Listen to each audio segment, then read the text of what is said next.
प्रिय आत्मन, मानव का चित्त उसका सबसे बड़ा मित्र है। यह चित्त ईश्वर का साक्षात्कार करा देने का एक उत्कृष्ट साधन है। कहीं कहीं मन, बुद्धि, अहंकार और चित्त को एकार्थक और कहीं कहीं 4 प्रकार की वृत्ति भेद से इनको अंतःकरण चतुष्टय कहा गया है। अर्थात संकल्प विकल्प करने से मन, अहं भाव प्रकट करने से अहंकार, निर्णय या निश्चय करने से बुद्धि तथा स्मृति एवं संस्कारों से चित्रित होने से चित्त कहा जाता है। चित्त में ही सुख दुख आदि या सत्व रजतम का परिणाम होता है। इसको और स्पष्ट समझ लें कि जो भी सुख दुख, पाप पुण्य, धर्म अधर्म या अन्य जो भी अनुभव में आने वाले विषय हैं वह सब चित्त में ही होते हैं। चित्त में ही किए गए कार्यों के संस्कार पड़े रहते हैं। चित्त में ही भूतकाल की स्मृति रहती है। यहाँ तक कि चित्त में जन्म जन्मांतर के कार्यों के संस्कार बीज रूप में पड़े रहते हैं। इसी कारण किसी जन्म के कार्य का फल किसी अन्य जन्म में मिलता है। यह शुभ अशुभ दोनों ही हो सकता है। चित्त ही का वृत्ति मात्र से सूक्ष्म शरीर के साथ एक स्थूल शरीर को छोड़कर दूसरे शरीर में जाना आना होता है। आप जानते हैं कि पिछले भाव एवं संस्कार चित्त में पड़े रहते हैं एवं ईश्वर मनुष्य की इच्छा या भावों के अनुसार ही फल का विधान करते हैं। इस तरह जब स्थूल शरीर से सूक्ष्म शरीर चित्त में भाव संस्कारों को लेकर निकल जाता है, तब अगला जन्म उसको वहाँ मिलता है जहाँ उसके भावों एवं संस्कारों के अनुसार फल प्राप्त होने की संभावना होती है। उसके भावों एवं संस्कारों के अनुसार गर्भ होने से उसमें उसको स्थापित कर दिया जाता है। पूर्व के संस्कार के अनुसार उसको जाति, आयु और भोग मिलता है। यहाँ जाति का अर्थ मनुष्य, पशु, पक्षी आदि से है। इन पूर्व संस्कारों के अनुसार जन्म लेने वाले मनुष्यों के चित्त 5 प्रकार के होते हैं। इन चित्तों की अवस्था के अनुसार इनके नाम प्रथम मूढ़ावस्था, द्वितीय क्षिप्तावस्था, तृतीय विक्षिप्तावस्था, चतुर्थ एकाग्रावस्था, पंचम निरुद्धावस्था है। प्रथम मूढ़ावस्था चित्त वाले लोगों में तमोगुण प्रधान होता है। रजोगुण एवं सत्वगुण गौण रूप से रहते हैं। समाज में इस तरह के लोग संख्या में पर्याप्त देखे जा सकते हैं। ऐसे मनुष्यों में काम, क्रोध, लोभ और मोह की मात्रा अधिक होती है। ऐसे लोगों की प्रवृत्ति अज्ञान, अधर्म और गलत कार्यों में अधिक रहती है। ऐसे लोग उचित कार्य कम और अनुचित कार्य अधिक करते हैं। यही सब संस्कार उन लोगों के चित्त पर पड़ता रहता है जिससे जन्मांतर पर भी उनको इसी तरह का जन्म प्राप्त होता है। ऐसी अवस्था नीच मनुष्यों की है। दूसरे प्रकार के चित्त वालों को क्षिप्तावस्था चित्त वाला कहा जाता है। इस प्रकार के चित्त वालों में रजोगुण प्रधान रूप से रहता है। इसमें सत्व एवं तम गौण रूप से रहते हैं। इस चित्त वालों की अवस्था का मुख्य कारण राग एवं द्वेष आदि होते हैं। इस अवस्था में मिश्रित परिणाम वाले कार्य होते हैं। इसमें धर्म अधर्म, राग विराग, ज्ञान अज्ञान, ऐश्वर्य और अनैश्वर्य में प्रवृत्ति होती है।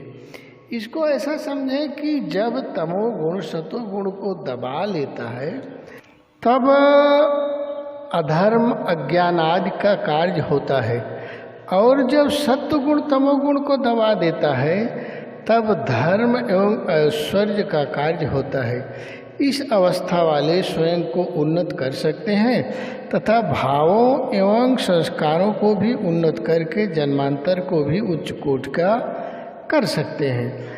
इसमें स्वयं को उच्च अवस्था में रखने के अवसर समय समय पर आते रहते हैं। यदि उन पर स्वयं को स्थिर रखें तो चित्त में उत्तम संस्कार पड़ जाते हैं। जिससे इस जन्म एवं दूसरे जन्म को भी अपेक्षाकृत सुखी बना सकते हैं। इस अवस्था वाले साधारण सांसारिक मनुष्य होते हैं। तीसरे प्रकार के चित्त वालों को विक्षिप्तावस्था चित्त वाला कहा जाता है।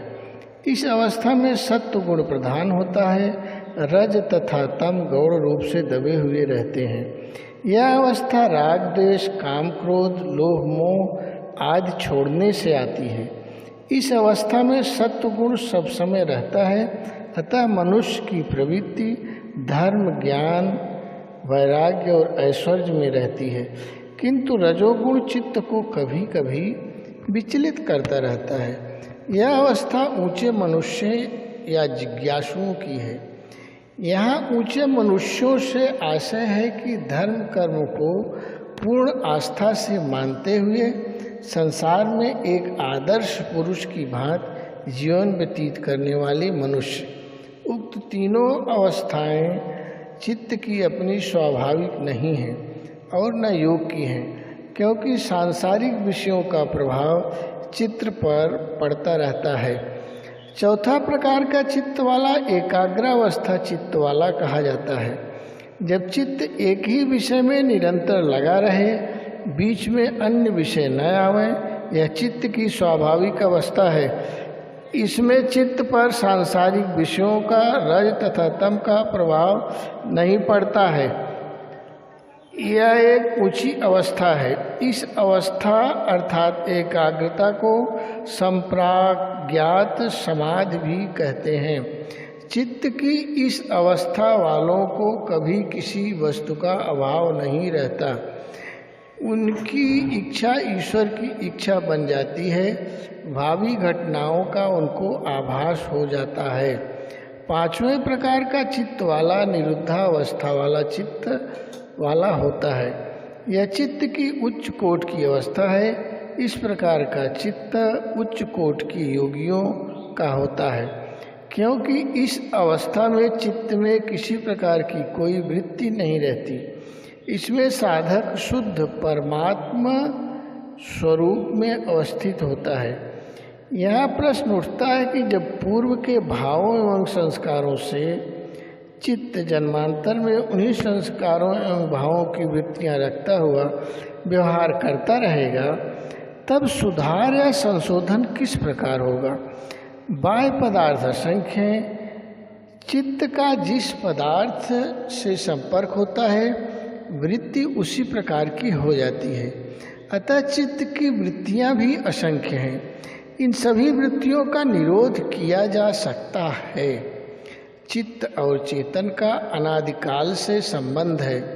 चित्त यद्यपि जड़ है, तथापि चेतन अलग रहते हुए भी केवल सन्निधि मात्र से चित्त की क्रियाओं का दृष्टा या साक्षी रहता है। इसको स्पष्ट करते हैं कि चित्त में कार्यों के दिखलाने की तथा चेतन में देखने की क्षमता अनादिकाल से है। चित्त का स्वामी चेतन है। इसी चेतन को जानने का ही पूरा प्रयास है। चित्त में चेतन प्रकाशित रहता हुआ भी चित्त से अलग है। यहाँ एक उदाहरण से समझा जाए कि जलाशय में जब तरंगें उठती रहती हैं, तब ऊपर आकाश के चंद्रमंडल का प्रतिबिंब उस जलाशय में स्थिर एवं अपने वास्तविक स्वरूप में नहीं दिखता। जब जलाशय में तरंग नहीं रहती, पूरा स्थिर रहता है, तब स्वच्छ निश्चल स्वरूप से प्रकाशमान होकर चंद्र का प्रतिबिंब प्रतीत होता है। वैसे ही जब चित्त की वृत्तियाँ विषयाकार होकर चित्त में चंचलता उत्पन्न करती रहती हैं, तब चेतन भी चंद्रमंडल की भांति चित्त में प्रतिबिंबित हुआ उसी चित्त के आकार का होने से अपने रूप में नहीं दिखाई देता। जब चित्त की वृत्तियाँ निरुद्ध हो जाती हैं, तब चेतन निज स्थिर रूप में स्थिर हो जाता है। व्यक्ति कैसा भी हो, किसी न किसी अंश में उसमें करुणा दया अवश्य होती है। चित्त की इन वृत्तियों में कोई क्लिष्ट या कठिन तथा कोई अक्लिष्ट या मधुर होती हैं। सत्व प्रधान वृत्तियां अक्लिष्ट या मधुर होती हैं तथा तम प्रधान वृत्तियां क्लिष्ट या कठिन होती हैं। अक्लिष्ट वृत्तियों के प्रभाव से पुण्य कार्य होते हैं तथा क्लिष्ट वृत्तियों के प्रभाव से पाप कार्य होते हैं। यद्यपि क्लिष्ट वृत्तियों की जड़ें बहुत गहरे जमी हुए होते हैं, तथापि उनके छिद्रों में सत्शास्त्र एवं गुरुजनों के उपदेश से पूर्ण रूप अक्लिष्ट वृत्तियां वर्तमान रहती हैं। वृत्तियों का स्वभाव है कि अपने अनुसार संस्कार उत्पन्न करती हैं, अर्थात क्लिष्ट वृत्तियां क्लिष्ट अर्थात पाप संस्कार को तथा अक्लिष्ट वृत्तियां पुण्य संस्कार को उत्पन्न करती हैं। इस प्रकार छिपी हुई मधुर वृत्तियां पुण्य संस्कार को तथा पुण्य संस्कार मधुर वृत्तियों को उत्पन्न करते हैं। यह चक्र यदि निरंतर चलता रहे तो क्लिष्ट या कठिन वृत्तियों का निरोध हो जाता है। इस प्रकार से पूर्व के भावों और संस्कारों को बदला जा सकता है। मधुर वृत्तियां मधुर संस्कार पैदा करती हुई उसी अनुसार कार्य कराती हैं जो पुण्य कार्य होता है। पुण्य कार्य सभी तरह के पाप कार्यों के प्रभाव को नष्ट कर देते हैं। मानव की चित्त की वृत्ति की इन सब कार्यों में पूर्ण भूमिका रहती है।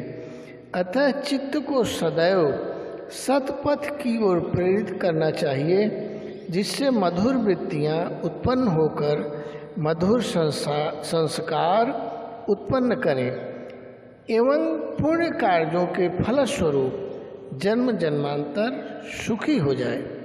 वीडियो लाइक करें, शेयर करें, कमेंट करें तथा चैनल को सब्सक्राइब कर लें। धन्यवाद।